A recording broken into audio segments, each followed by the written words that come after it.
Last 10 minutes we started knocking. So. No, that's okay.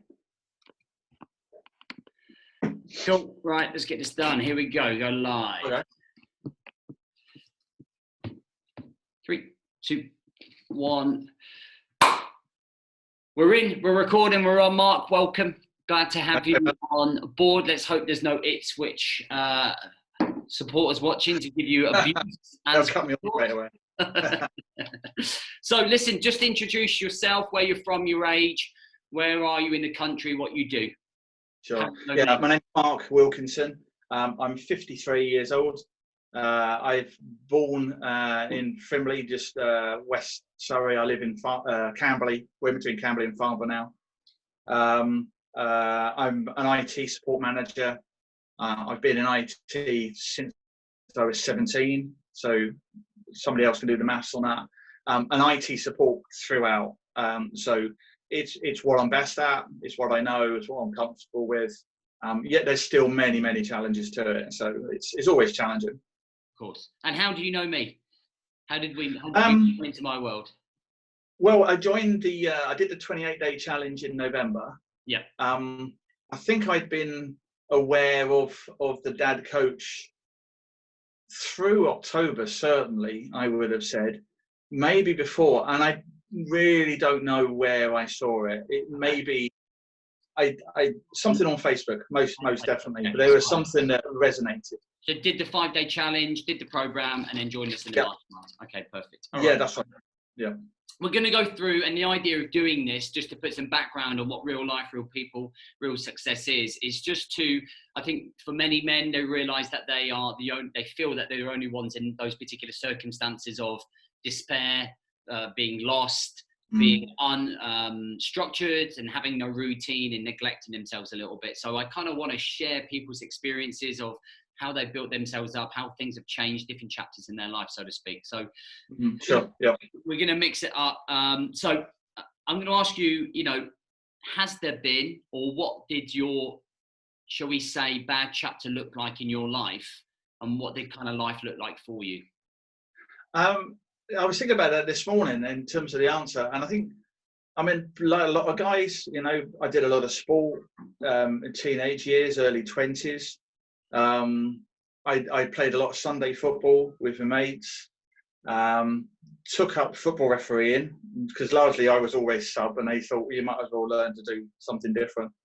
But got married mid-20s, and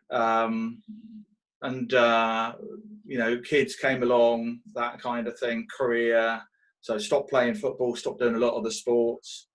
And I was probably, for the most part, there's never a particularly, up until fairly recent, there was never a dark period, but I just fell into those usual trappings of, got to think about family, we can't do this because you've got commitments to young children. And I mentioned I did the football refereeing. I actually stopped the football refereeing when my daughter was about 4 years old because I was missing the home life, not enjoying the sport for that reason. So definitely going along the treadmill of no particular ambition work-wise, no ambition sort of health-wise, apart from not trying to put on the pounds that inevitably can come with it. I'm not saying inevitably, but can come with that sort of lifestyle. So I say 2 young children, IT support, working fairly locally, just existing, I think, is probably one of the. Would it be fair to say that you were just existing through a life that was the old hamster wheel of life, just Absolutely. Same shit, different day, like burning out? Absolutely, yeah, definitely. And I probably wasn't aware I was in it, and certainly wouldn't have thought about, hang on, how am I going to get out of this? Because unless you recognise, somehow take a step back and look outside and into your life, you don't realise you're in it. Yeah. So and that's an interesting word that you use that I always like to bring up, is the awareness, right? It's the you don't realise that you're in this firefight this hamster wheel, this same cycle of just existing, right? You just go through it. So, so we got married, having kids, going into your 30s. At that point, was there any type of exercise or routine going on between your 30s into your 40s at all? Anything, or was it just a case of, was it yo-yoing, dipping in and out? Very dipping in and out. Yeah, it would be the archetypal. Yeah, I'm going to sign up for the gym. You member for 3 months, and then, you know, how can I get out of this because I'm not going? And I remember on one occasion I actually really strung them along, saying, "Oh yeah, I'm moving north." It was a little private gym. Yeah, I'm moving up north, so I can't come. So, oh yeah, okay, we'll cancel your membership for it. It was looking for those sort of excuses. Okay. I mean, it would have taken less effort to actually go to the gym every day. Yeah. And then a lot of big intentions, because this was, the gym was probably 3 miles away. I thought, okay, yeah, I'm going to cycle there. That'll be my warm up. I can get in there early. I could be back home by 9, showered, ready to start my day online. No problems at all. And then how good does it sound when you say it, right? How good does it sound when you like, I'm going to cycle to the gym. I'm going to be fucking throwing these weights around. I'm going to be deadlifting the fuck out of these weights, and I'm going to cycle home, and then I'm going to have a smoothie when I get home. Yeah, no, that's everyone's goal and that's everyone's reality for maybe 2 weeks, maybe push 3 perhaps. And it didn't happen. I went and ended up back in. You try and push through, you know, try and get off the hamster wheel, and then realise no, the hamster wheel is a safe place, despite the fact that your legs are going 100 miles an hour and you're not moving. You're not actually going anywhere. But it is it's a physically and mentally. Yeah, you realise you're not actually going anywhere. You're in this very safe zone. Why do you feel that you kept on falling off it after 2-3 weeks of the routine? Why do you think why do you think you yo-yoed so much? Certainly the intention was there, and I say initially, I would have said the accountability and the routine of it. It's like a lot of people. It's probably similar to New Year's resolutions. Yes. That it's a big gesture. Right, I'm going to get fit by the end of the year. I'm going to get fit this year. I mean, it doesn't mean anything. There's no accountability. There's no routine. There's no structure to it. And that's pretty much, that would explain, that would describe my 30s and early 40s. Yeah. I would have said there's just, so I thought I had, I wasn't there. No, 100%. And I find that in men, and especially, is like, we get through an excitement of a period of, we like the thought process and the visualization of the outcome of what this is going to do for us. But it's kind of like you're being stuck in the mud, right? Your feet are stuck in the mud and you're just like, oh, fucking hell.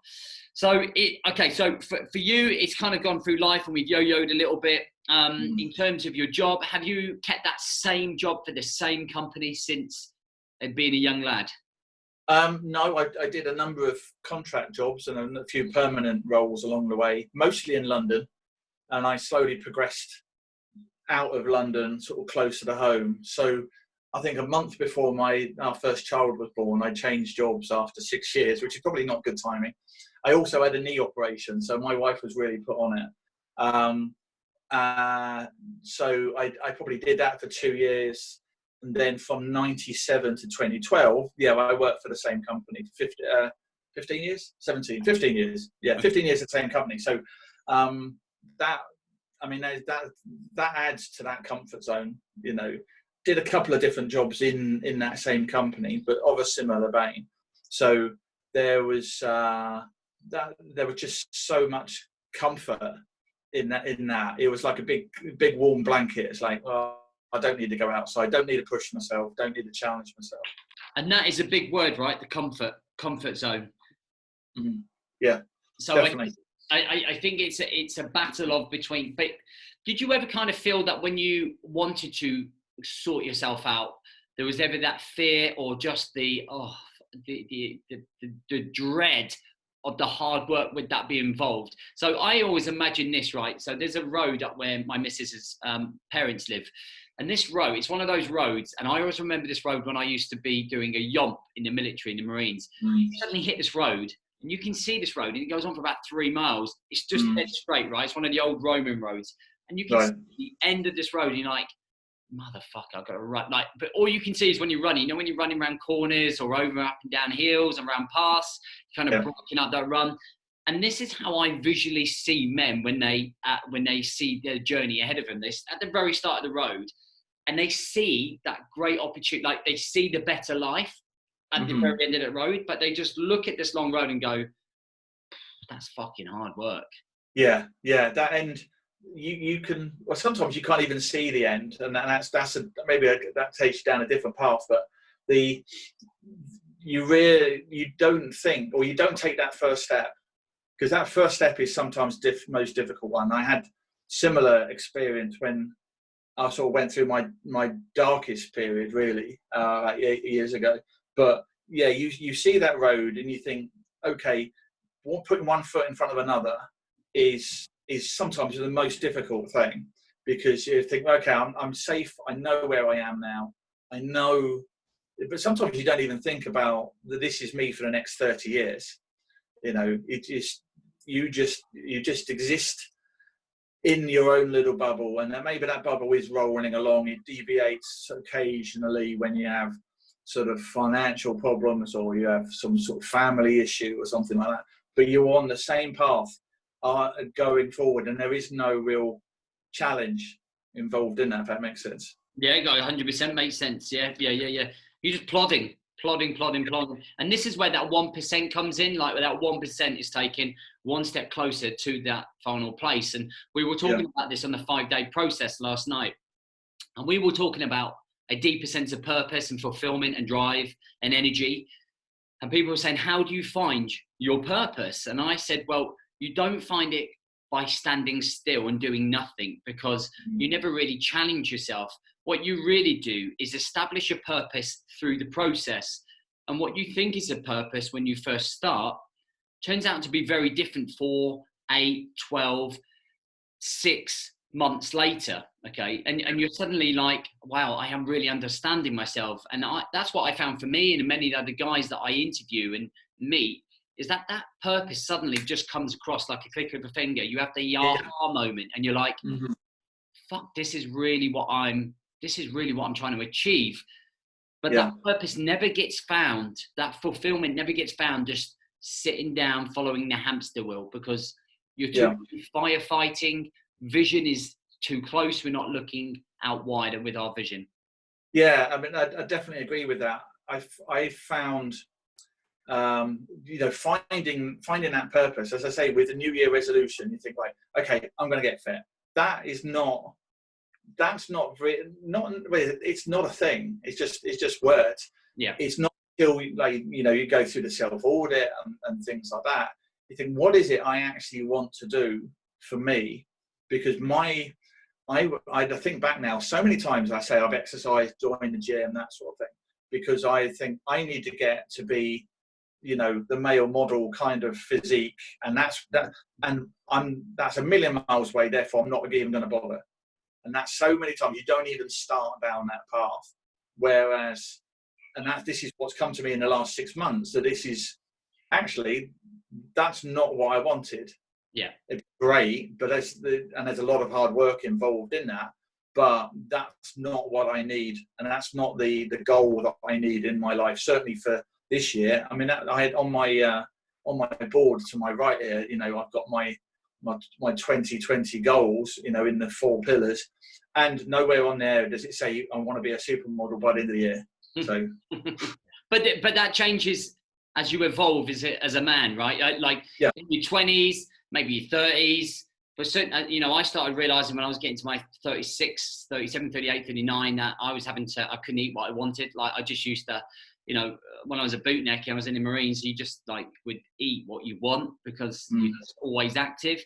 And then suddenly coming out, you're like, oh shit, I can't eat what I want. So actually we focus more on our fitness being fit for life, fit for kids, fit for time and energy for work, and as we get older we want more energy and be able to have the reserve tank in place.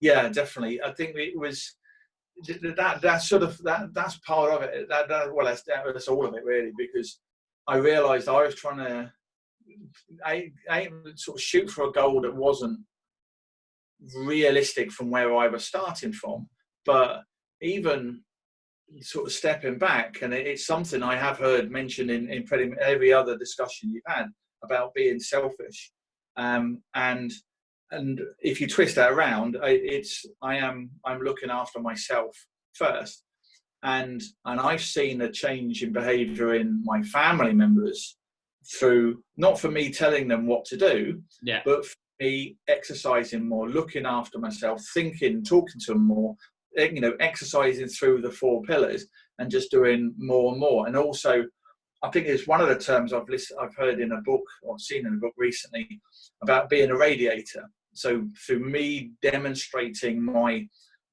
mental improvement and physical improvement, that's radiating through the rest of the family and friends and colleagues at work as well. Yeah, so good. Yeah, it's making realistic. It's being realistic about what I can achieve, but that just one step further every time, just making that percentage improvement. So what was the turning point for you? So if you've been going through this life of inconsistency, is there one particular thing that happened that you suddenly went, right, this is it? Or was it a chapter or build-up?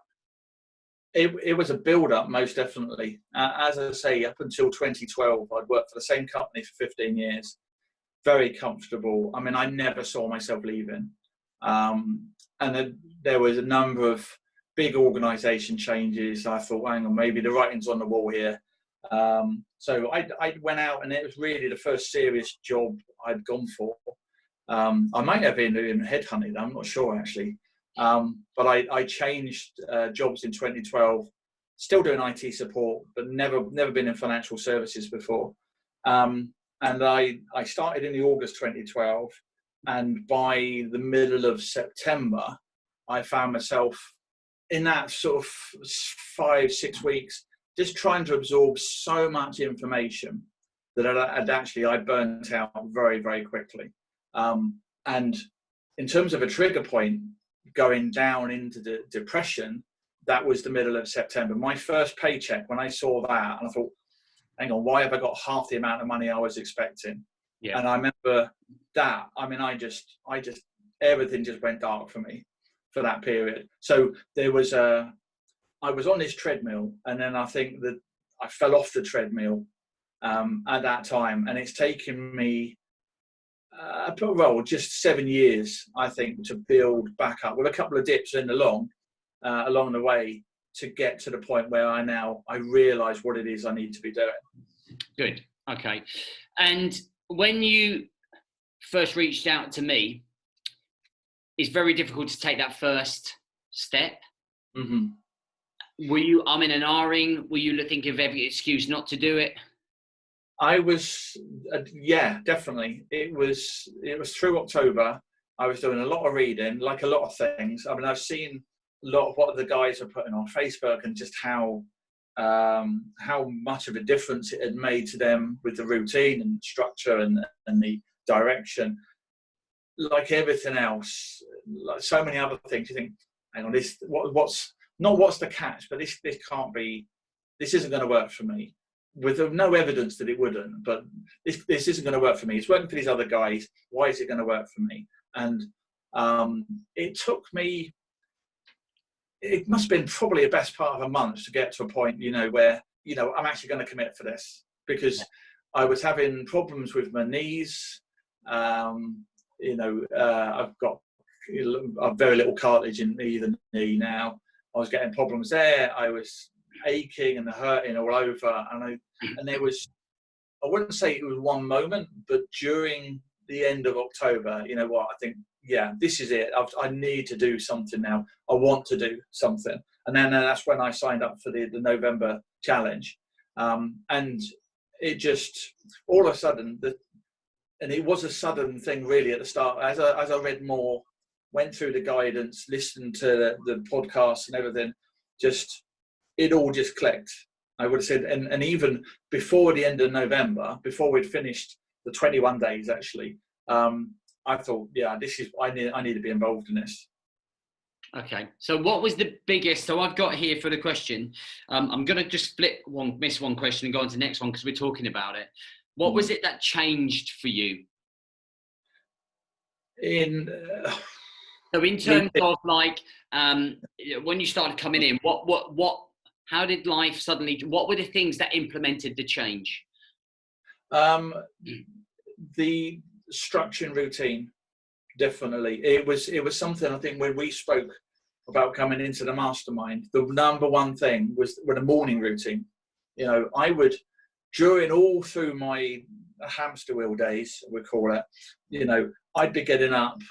So even in October, you know, last year, I'd be getting up 7:30, 7:45. I had a 15-minute commute. It was 10 minutes maybe, if that.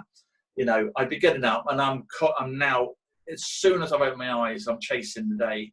You know, it's running away from me, and instantly, you know, and I can't do the 5 o'clock in the morning. I do the 5:30, 5:45, so I can do that.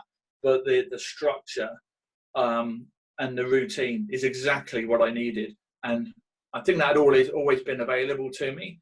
But the consolidated effort to bring it right in front of me and give me all the tools, and they were all tools that I realised I always had, but not in a structured way. But just presenting that in front of me, the morning routine is the biggest thing, biggest move forward. So now, I mean, it's easier in the light mornings, but if I'm always up, like say 20 to 6 in the morning, I'm naturally waking up, not with no alarm or anything, and I'm ready to jump out the door and then do my exercise, do my walk, whatever it is. So the structure and routine is massive.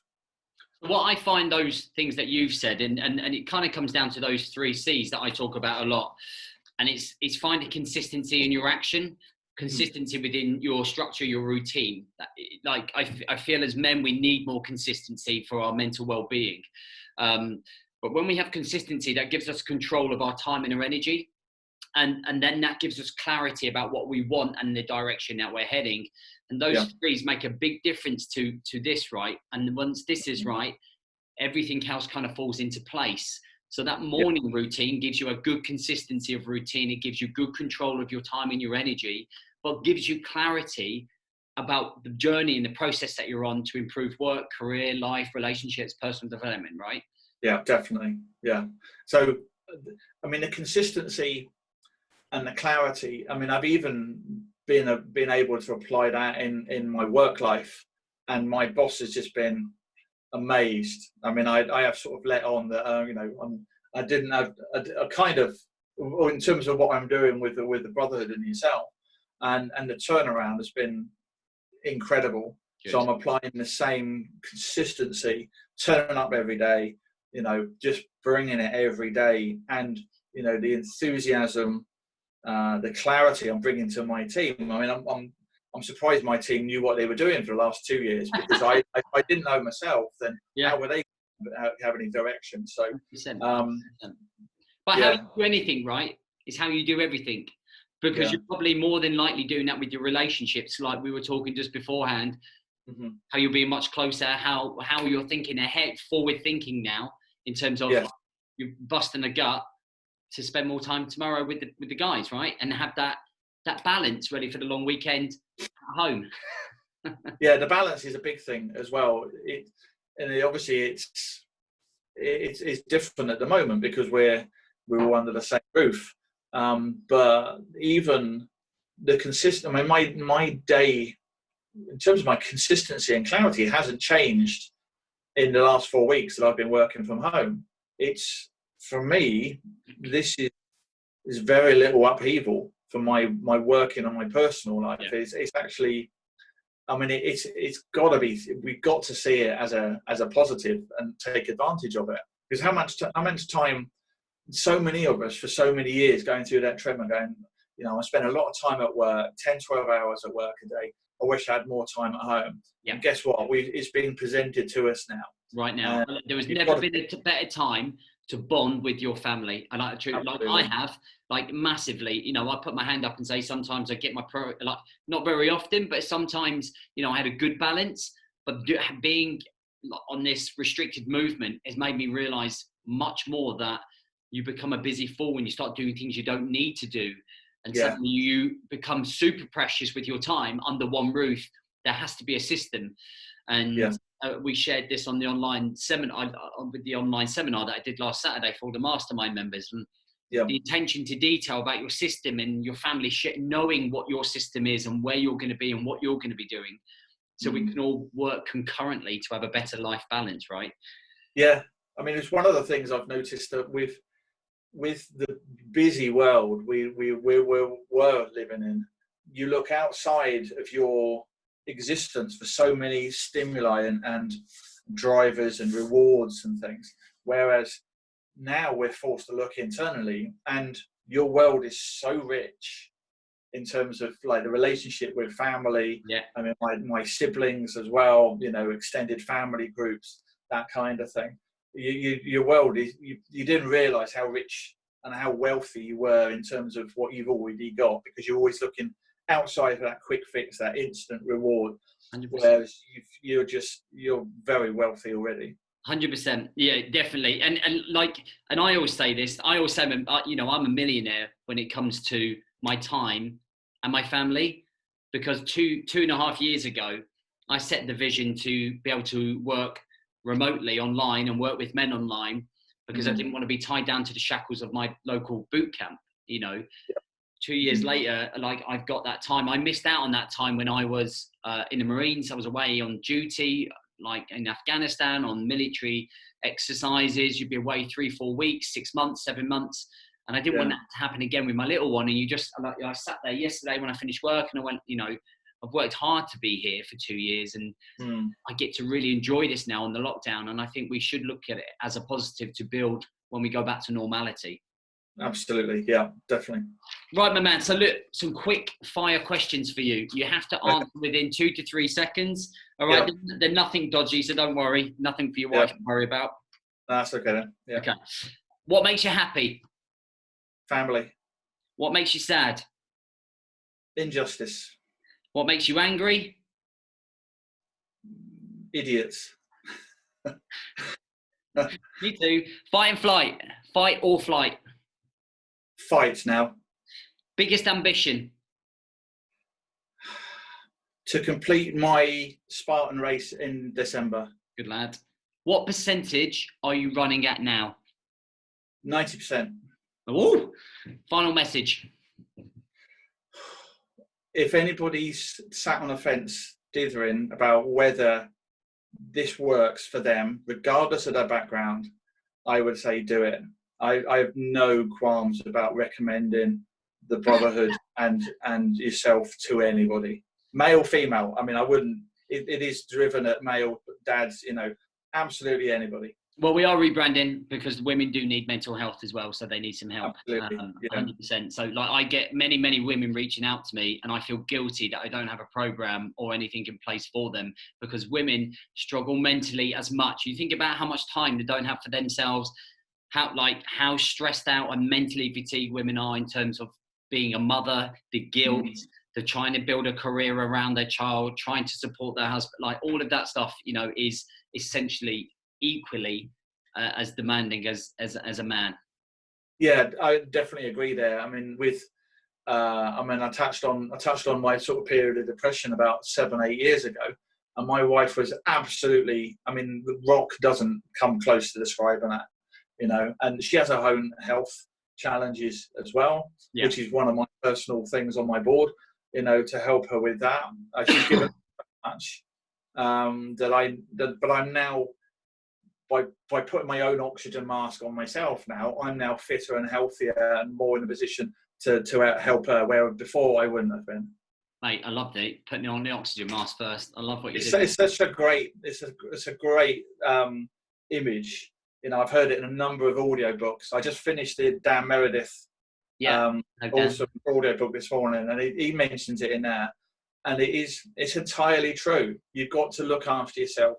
You will feel selfish, but I mean, that is, if that means I'm focusing on me so that I can help others, then all for it. 100%. Yeah.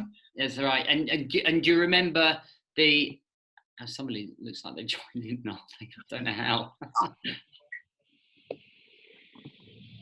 don't know how that's happened. 2 secs. We interrupt this broadcast. What the hell? Oh, he's gone. I don't know what happened there. We had an intruder. So like be sure as well, guys, to that's completely thrown me.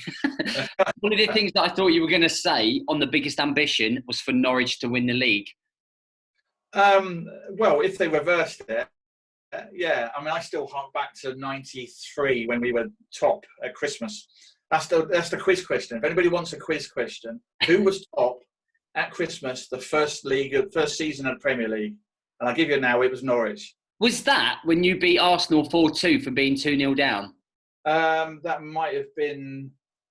It might well have been. It was, because I'm an Arsenal fan, and I remember. Right. So I was a young lad then. So I was a young lad, and I remember seeing Arsenal 2-0 up. I was like, yes. And then seeing Norwich beat us 4-2. I mean, literally, mate, I must have been about 14, 15, something like that, maybe even younger. Well, the end of that season was when Arsenal actually were the ones that got us into Europe for one and only time, because they won the League Cup and the FA Cup, and that meant that we got the third place in the league. So I'm forever grateful to Arsenal. I mean, you're getting some jip here. Look, some of the guys are saying, "Come on, guys, keep it realistic." There's actually a Norwich fan there, up the Canaries. Mike Warren is saying, "Thanks, Gordon." Oh, yeah, Mike. Yeah, excellent. Yeah, you got a dream, haven't you? Of course we have. Look at Leicester did it, didn't they? Absolutely. Yeah. So why not? Right, listen, we'll chat after. I'm just going to end this live. Guys, thank you very much for joining us. I'm running an online seminar Monday night. If you want to come and join, it's free.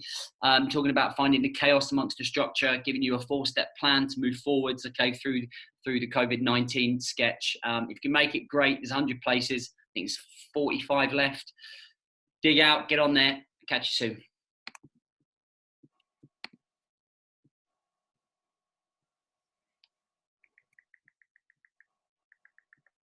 Boom. Stop.